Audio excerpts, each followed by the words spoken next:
buhay pa pala ako. May saya pala para sa akin. At salamat sa Elias JTV Band. At saludo sa lahat ng mga OFW na patuloy na lumalaban para sa pamilya, para sa pangarap, para sa sarili. At sa lahat ng bumubuo para matulungan ang Elias JTV Band makapunta sa Canada. Maraming salamat sa inyo lahat.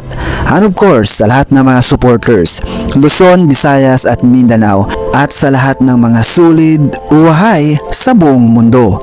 Maraming salamat. Kung nakaabot ka sa dulo ng video ito, paki-share, like, and comment ano ang masasabi nyo sa performance ng Elias JTV Band sa Canada. Stay safe, stay healthy, and God bless. Uhay!